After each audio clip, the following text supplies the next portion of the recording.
talk about you always running out of those wipes that you pull out of the thing. Did you run out of those wipes already? All the That time. makes sense. Yeah, I we guess have you a would with a wipe baby. warmers. Yeah, we don't just use the wipes like out of the bag. It's always in the wipe warmer, so we're constantly like refilling That's what it is. You're them. refilling it, aren't you? Yeah, And then Ray or Raymond, who is that? that's Dan's dad. Okay. And Dorothy? Is Dan's mom. She's living. Raymond is passed. Okay. Well, Raymond gives me the name Dorothy. And then Yeah, Barb or Barbara, who's that? Raymond's mom Okay. in So heaven. isn't that cool? Because all three names are at the bottom of your page that I wrote earlier. I don't know if Oh you can wow. see them. Yeah. So you have all the support, not just from your people, but a lot of it is from Dan's side. Yeah. Dan must really need a lot of help. So he had like a rocky relationship with his dad. Like his mom and his dad like hated each other. So I always wonder like about his dad because I never met him. His dad died when he was like 13 or something like Well, that. he and his father are a lot alike. Yeah. You know, especially when Dan gets into those temperament moods where he gets so upset he walks away and stops talking and just goes away. Yeah. That's his father in him. Oh wow. That makes That's sense. exactly what he does. He It's like doesn't argue abruptly he back. just He leaves in the just middle of an leaves. argument and walks away and leaves you hanging. You understand what I mean? Yeah. So Yeah, that's no, something of he's his very father. yeah, okay, okay. Isn't that cool? Yeah, he does exactly that. Like if any times there would be like an argument, like we don't argue. He just wants to be alone and Yeah, doesn't talk. He exactly. ignores me for like 3 days and then it's over. Exactly. That's what it is. It almost makes you feel like he's torturing you or punishing you. Does That's that make funny. sense? Yeah. And then Yeah. his dad references the way he folds things. So he has a peculiar way or a particular way of folding towels and stuff. Does that Like make his sense to you? clothes and stuff. Yeah, Yeah, Dan clothes does. and towels. Oh yeah. I'm You like know, have to be very OCD. particular with how I fold his pants, Yeah, specifically that's his it. Okay, pants. you understand? Yeah. He's kind of Hmm. OCD that way, you know what I mean? Yeah. But that's his dad in him as well. You understand? Oh, So there are a yeah. lot of attributes that Dan has that his father also had, so to That's speak. nice to know. And did you just buy a bunch of clothes for 20% off? Or you got a discount on clothes and stuff? What did you just get? Dottie might have. We put her in charge of clothes for Christmas, and Okay. she bought way more Well, and clothes. is she a thrifty shopper? Yeah, she Yeah. is. Like she'll only get it if it's on sale. Yeah, yeah. That's No, it. she is. She So was that's very that's the proud Dottie. of how much she got for how much she paid. And that's that is so funny. That's just cute. So isn't this lovely that you have this moment without any interruptions? Yes, You absolutely. understand? So that you have an Yeah. understanding that, heaven is with you exclusively. Sometimes we feel like we're all out here by ourselves and we don't have anybody around us, period. Yeah. Especially with you having to raise the kids and Dan being gone a lot, makes it difficult as Yeah. well. You understand what I Yeah. mean? Oh, for sure. And so it's Yeah. comforting to have this moment to let you know that really you're not alone. You got Matt and Michael and Raymond and Grandma and everybody on your side and with you as well. Where's the Yeah. light that you keep pulling, but sometimes it doesn't come on? Oh my gosh, in the bedroom. Okay, And your I'm always grandma's trying to referencing grab that. it. Yeah, My grandma? your grandma's referencing this. She's with you when you get ready to go in and out of that bedroom. Not all. You always. She said to me just now. You always go in there to go to bed, and you fool with that light. Then all of a sudden you're back out of the bedroom.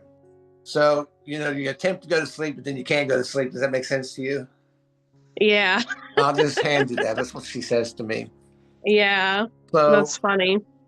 I kind of want to look to the direction of things for you. I do feel as like we talked about this on Saturday, and again, I'm sure the listeners to this session don't really get all of this because we had a little bit of discussion. And again, you had the baby with you, and she kept, you know, taking limelight here, taking Yeah. center stage and overrode you because she wanted to talk. Yeah. So, and she just said to me, because she's in the other room, and whether she's awake or in dream state, we're connected to the same frequency. Children are Okay. connected, but Yeah. she says you keep fooling with her hair.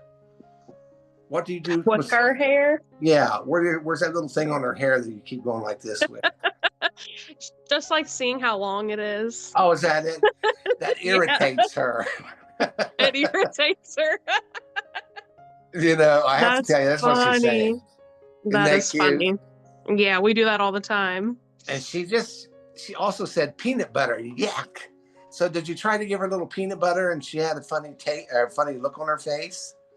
Not peanut butter. We What haven't is done it? anything like that yet. It has to be something like peanut butter. Pears. Would it be Oh, pears? you give her like, Well, she just has the pureed baby that's food, what I but mean, she's had puree. like pears, corn, Oh, um, okay. So it's stuff like carrots. that. It's Yeah. in the consistency of a creamy stuff, Yeah. not so That much might peanut be butter. what's been like upsetting her belly too. We're trying to figure out which exact food keeps making her Well, also she belly hurt. says slow down on feeding her because you're giving her too much to eat. So remember, she says that. It's almost like, Okay. okay, I'm done, Mom. I'm done. Quit trying to give me more, because that Well, she she gets. always like acts like she wants more. She'll like yell at us and grunt, but Uh, it's like she wants more because as soon as we stop feeding her and put the spoon down, she starts like yelling, well, almost as if like we can't feed her enough. well, be careful of that. She's talking about getting too much to eat. I'll just say that to Okay. you.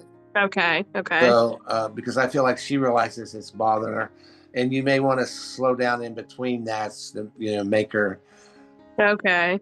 slow down her digestive situation where she's not Yeah. overstuffing herself. That'll Good help to immensely know. with her, by the way. Yeah. Good to Uh, know. I'll say that to you.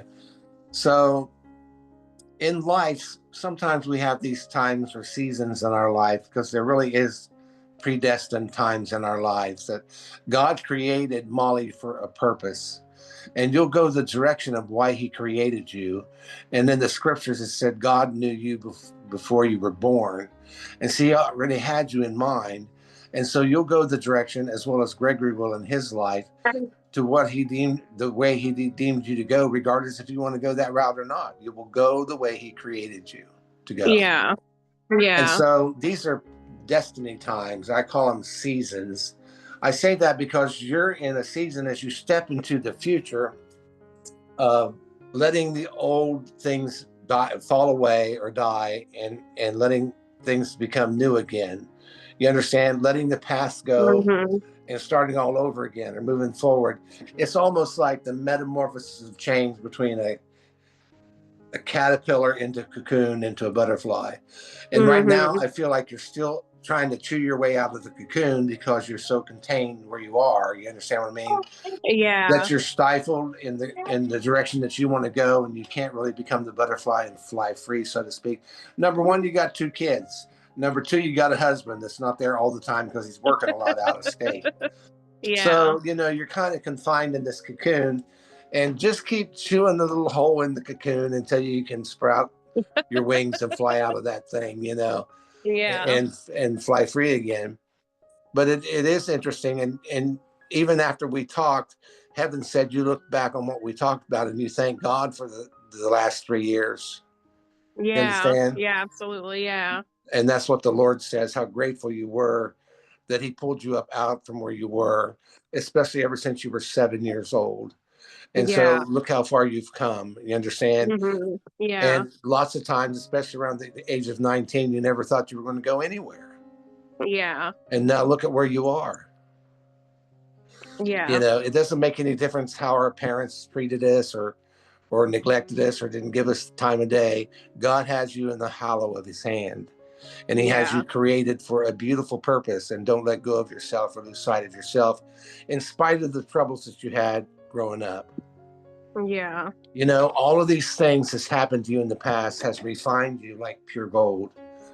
And the scriptures also say in the Old Testament that God refines us like gold. So when they go in and they go into the ground and they find this ore that has particles of gold in it, they put that ore in a furnace and they burn the impurities out of it, and they put it through this fire. And when they put it through this fire, all of the impurities get burned out, and the more impurities that are burnt away from that gold, it makes it more valuable and soft and pliable. Because, they have 10-karat gold and 16-karat, so the softer Yeah. the gold is, the more valuable. And so we are refined Yeah. each day, like we've been put in a furnace and all the impurities are being burnt out of us so that we can blossom and become what he created us to be. There's Yeah. still like 7 years of a little bit confinement with you, because number one, you're raising 2 children, if not a Mm-hmm. third one ahead, by the way. So I feel like there's a 7-year period to the future of you before you can take flight to the direction that you want to go for yourself. Yeah. And you realize that as becoming a mother, that's part of the responsibility of a mother. Yeah, And absolutely. don't look back that you feel like your mother wasn't there for you at that time as well. I want to say she did the best she could with who she was. Yeah, I would agree. And she came through a rough Mm-hmm. time. She's lucky that she didn't pull her hair out. So she had a She rough did. time with you kids. You understand what I mean? Yeah. And so she's just trying to barely hold on to things and pull you kids along as well. And Mm-hmm. as a mother, you will learn these things, that sometimes Yeah. you have to give up everything of yourself in order to fend for your children or take care of your kids. Yeah, You absolutely. understand? Yeah. So be Mm-hmm. sure to look at your mother in that light. Yeah. Okay. Honor your father and mother so that your days will be long on the earth. And that's from the 10 Commandments in the Old Testament. So Yeah. honor your father and mother, regardless of how you feel about how they brought you up. That's okay. It's okay. Just honor them and support them the best you can. That doesn't mean you have to be in the midst of them every day, but Yeah. and you can keep a little distance if you so choose, because it's good for you to do that. Mm-hmm. Why? Because you like to be self-sufficient and in your own family, and you're like a mother hen, where you like to nestle into the nest and I gather your am, yeah. chickens around and have the rooster bark, bark, bark, Dan. Yeah. And Yeah. not so much that you would flock people coming towards you, but you would have Dan flock everybody away from you. Basically. Bark, bark, Basically, bark. yeah. So, you just like this atmosphere. Why? Because you're a woman now. You're a lady who's established herself with her own family. And I want to Mm-hmm. say, look, and you used to pray about this when you were 16 years old, about children and and you even pondered not just 2, but 3, Yeah. and yet I feel like there's another child yet still assigned for you. I'll be So surprised. God help us all. Yeah. I have always wanted 3 kids. Right. That's always Because been like that's my where number. Mm-hmm. right. And I see you at the age of 16 asking the Lord for 2, but you would like to have 3, but you would settle for 2, is what he said to me. So Yeah. heaven's answering the prayers accordingly to the direction that God deemed you to go. Yeah. I say that now too, that I would want 3, but I'll settle for 2 because Dan is older. He's 43. I think he just turned 43 this year. So he says he's done. Well, it doesn't make any That's why I'm difference. like, It'll I'll keep him settle for young. 2. Yeah. It'll keep him young if he has a third one, knock on wood. That's funny. But Yeah. that's and I say that, but you also knew when you were 16, you said that to yourself then, because intuitively you knew that you were destined to have 2, if not a third one. Yes. You Yeah. understand? See how this Mm-hmm. works? Yes. Because everybody's a Gregory, and all of us have the ability to attune to the direction of through thought to the spiritual realm, or to help and guidance from God. So it's not just me. I'm just more sensitive to this type of work.